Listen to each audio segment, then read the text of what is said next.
আজকে হলো শুক্রবার, তাই ঘুম থেকে উঠতে একটা দেরি হলো। ৯টার সময় ঘুম থেকে উঠলাম, উঠিয়া ছানা ভিজিয়ে রাখছিলাম, সেগুলো রেডি করলাম, পেঁয়াজ দিলাম, সরা কাটিয়ে দিলাম, লবণ টবণ দিয়ে রেডি করিয়া বইসা খাইলাম, খাইয়া স্নান টান করলাম।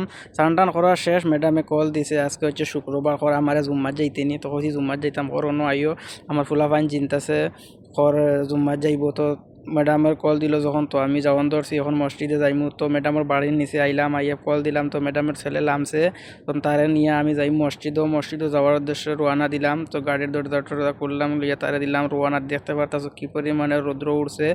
তো মনতাকা পুরা ফাজি, শুক্রবার তো রাস্তাঘাটে গাড়ি নাই, দাঁড়িয়ে পার্কিং করে রাখা। তো আইলাম মসজিদও, আইয়া দেখি এখানে গাড়ি কাজ করে, রাস্তা পুরা বন্ধ। তো দিলাম সোজা রোয়ানা দিয়ে এই ডান দিকে ঢুকলাম। তো ডাইনে দিয়ে ইয়া ঢুকলাম, রাস্তাঘাট দেখি একবারে ফ্রি, কোনো মানুষ টানুষ নাই, কোনটা বুঝতাম পারলাম না। তো ইয়া ঢুকছি, গাড়ি পার্ক করিয়া আমি অজুখানা ঢুকলাম, অজু টজু করিয়া একবার হইলাম। এখন দেখি মসজিদ খাস চলে, তারপরে বুঝতে পারলাম জুম্মা ছাড়া জুম্মা হয় না, বাকি ফাঁসত নামাজ হয়, আপাতত মসজিদ খাস করে। তো আর মসজিদে গেলাম, ওখানে নামাজটা পড়লাম, পড়িয়া রুমো আইলাম। তার নিয়ে তার বাসার ঢুকাইয়া দিলাম, তার বাসার ঢুকানোর পরে তার মায়ে আমারে খানি দিল।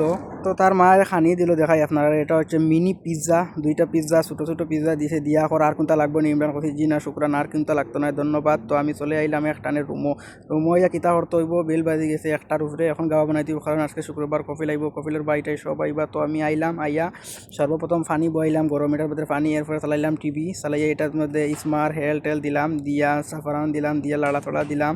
এই অবস্থা করতে করতে বাইল হয়ে গেল 3টা, দেওয়ানিয়ত বাজালাম। তারপরে ফোন আইছে, হাই অফিস থাকি যে যাইতে হইব চালাইয়াল।